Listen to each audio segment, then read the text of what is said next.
Terrifying moments in Exposition Park when a man being robbed at gunpoint ends up shooting and killing one of the suspects. Two other suspects got away. KCAL 9's Joy Benedict is live on 35th Place near Normandy in Exposition Park. She just talked to some neighbors. Joy, what did you find? Yeah, I mean, Tina, investigators are basically telling me the man that was shot and killed with his own weapon, the one that he was attempting to use in an armed robbery. All of this happened. We're not too far from Normandy right now in Exposition Park. The scene itself is clear, but that was not the case not too long ago. Take a look at this video from the scene as the shooting itself happened around midnight. Early this morning. That's what investigators say, that a man in his 50s happened to be standing outside on this particular street when three young men approached him. They had gotten out of a vehicle. All of them were armed with weapons, and they attempted to rob him. There was some sort of a scuffle that ensued, obviously.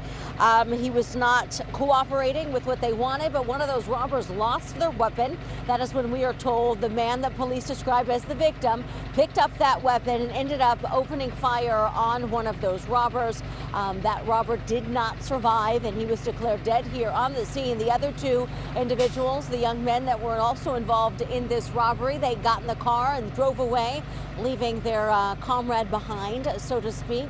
As for what happens now, folks here in this community say they thought they heard a gunshot, but they weren't really sure last night. And hearing about what happened here this morning, they're very honest, and they say, you know what, they have very mixed feelings.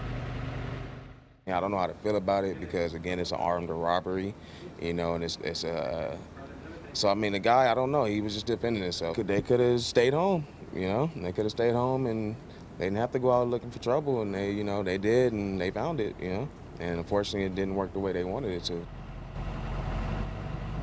And that's really what I'm hearing a lot of here in this neighborhood, Tina, is that folks are saying, you know what, this neighbor, he defended himself, he had every right to do that, and they would probably do the exact same thing if they were in that situation. This is a family community. There are a lot of kids around here. Can you imagine what could have happened had the robbery gone a different direction also? But certainly always sad when anyone loses their life, regardless of what may have led to that shooting. So what we're dealing with now is a man in his early 20s and believed to be a suspected armed robber who ended up dying here on the scene. And you also have the victim who ended up pulling the trigger, and now a victim for so many different reasons. But right now investigators say he's simply cooperating with officers. He's not being charged with the crime, and they're trying to figure out who those two other robbery suspects are that got in the car and drove away. They say it was their actions that led to all of this, and they want to find out who they are. I'll send it back to you, Tina.